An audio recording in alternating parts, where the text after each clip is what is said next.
But last November and December, an ABC News team spent 6 weeks touring the country. Except for battle zones, we were allowed to go wherever we chose. We traveled more than 1,000 miles, visiting 11 of Cambodia's 19 provinces. And as we went, the scarcity of food was apparent.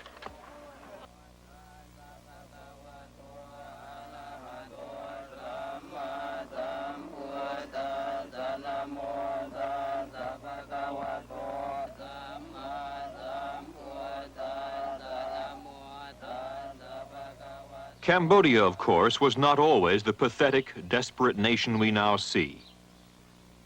Angkor Wat represents the glory that was Cambodia. In the debates that have been waged for months now over Cambodia, there have been numerous attempts to assign blame for what has happened here. Our starting point in tackling the tragedy of Cambodia is that there are many victims, but in this story, there are no heroes. Cambodians, Americans, Chinese, Russians, and Vietnamese all share equal blame for what has happened here.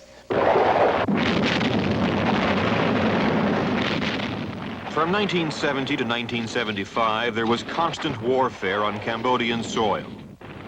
The Americans against the Vietnamese.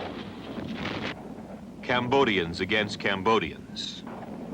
What emerged from the chaos was a disciplined and determined communist force, the Khmer Rouge, one of the cruelest movements in history. They came out of the mountains, led by this man, Pol Pot. What followed was one of the greatest bloodbaths of recent times.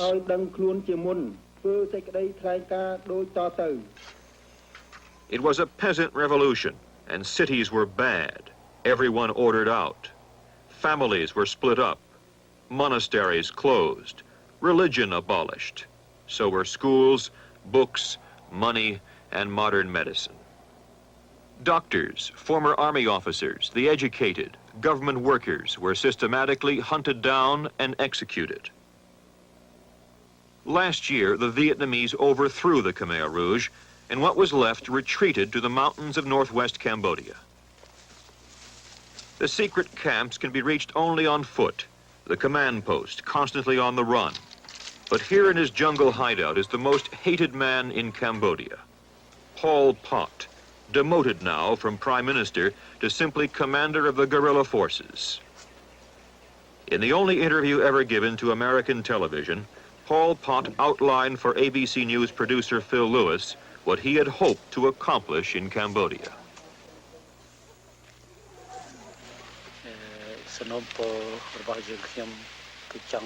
Wish is that all our people from all social strata enjoy equally the same standard of living, materially, morally, and culturally. But the evidence we found inside Cambodia is that fear and death were the great equalizers. The number of orphans has risen dramatically. People still search for loved ones everywhere.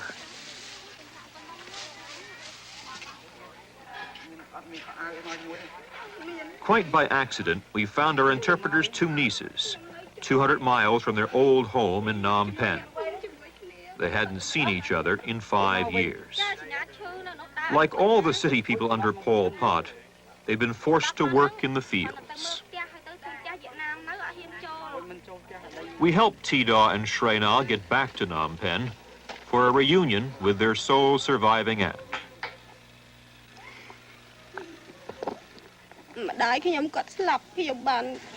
Has good emotion to be back in Phnom Penh, but she has found nothing, nobody else. Her parents have died. Her father, they took him away. Her father was a colonel, killed by Pol Pot.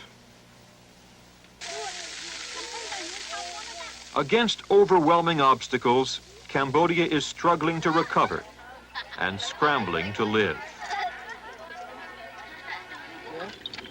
In the remote Northwest, people are sustained by a precarious lifeline.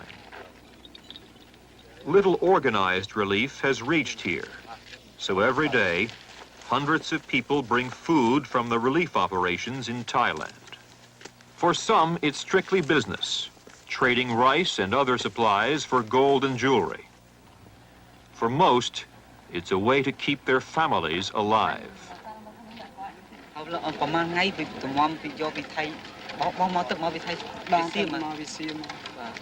He's crying already. What kind of food does he bring? Yeah, only rice. And how much will it sell for in Cambodia?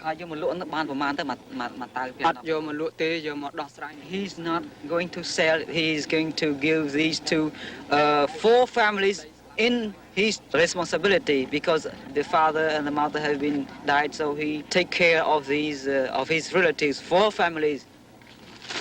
For all, it's a dangerous journey. Sometimes Thai troops shoot at them, and Vietnamese troops demand bribes.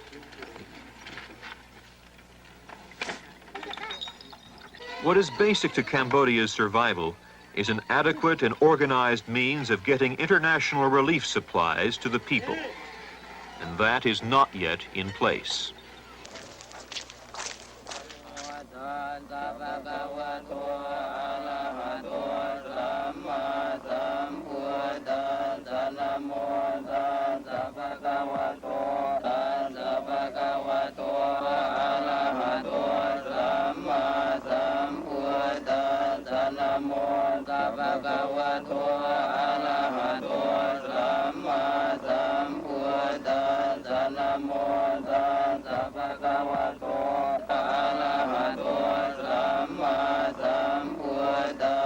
Namo